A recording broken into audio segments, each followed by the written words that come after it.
उत्तराखंड के सीएम पुष्कर सिंह धामी क्या कुछ कह रहे हैं, सीधे ले चलते हैं। अनेक हमारे सामने देश के लिए काम किए, अग्नि की मिसाइल से लेकर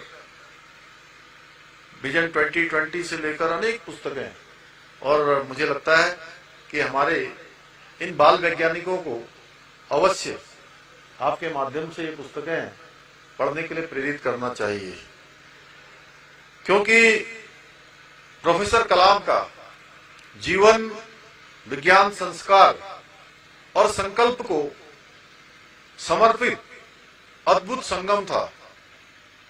और उन्होंने दिखाया कि किसी भी व्यक्ति का जन्म भले ही सामान्य परिस्थितियों में हो, लेकिन अगर उसके जीवन का कोई मिशन है, कोई संकल्प है, दृढ़ इच्छा शक्ति है, तो वो आसमान को छू सकता है, साधारण से असाधारण की यात्रा कर सकता है।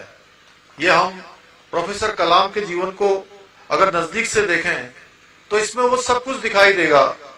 रामेश्वरम के एक छोटे से स्थान पर एक मछुआरे के घर में पैदा होने वाला एक बालक, जो जीवन के अनेक कठिनाइयों को और चुनौतियों का सामना करते हुए वो राष्ट्रपति भवन तक का सफर तय करता है, देश के सबसे बड़े वैज्ञानिक बनते हैं।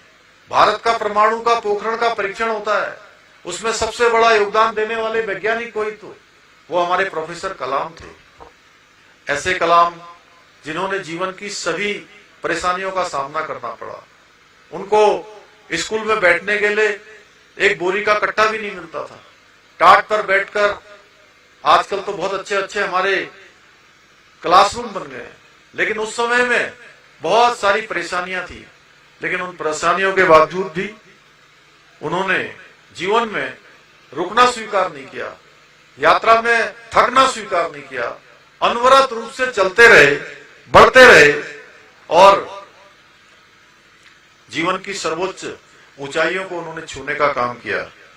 और उनके भारत के सर्वोच्च पद तक की जीवन यात्रा इस बात का प्रतीक है कि जब सपने सच्चे होते हैं तो कठिनाइयां रास्ते नहीं रोक सकते, मंजिल उनको प्राप्त होती है, रास्ता उनको मिल जाता है, उनका लक्ष्य सिद्ध हो जाता है।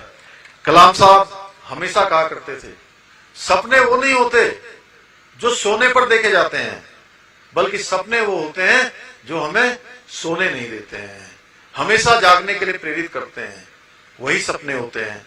और आज का ये बाल विज्ञान महोत्सव उसी स्वप्न को आगे बढ़ाने का प्रयास है। इसलिए ये केवल एक कार्यक्रम नहीं है। आप लोगों को अच्छा जरूर लगा होगा, यहाँ पर अपने अपने दूर से आए हैं, उत्तरकाशी से आए हैं, बागेश्वर से आए हैं, पिथौरागढ़ से, चंपावत से, चमोली से, इन सभी जनपदों से आप सब लोग रुद्रप्रयाग पहुंचे हैं। इससे पहले भी हमारे 3 महोत्सव ऐसे हो चुके हैं, वो भी अलग अलग स्थानों पर आयोजित हुए थे।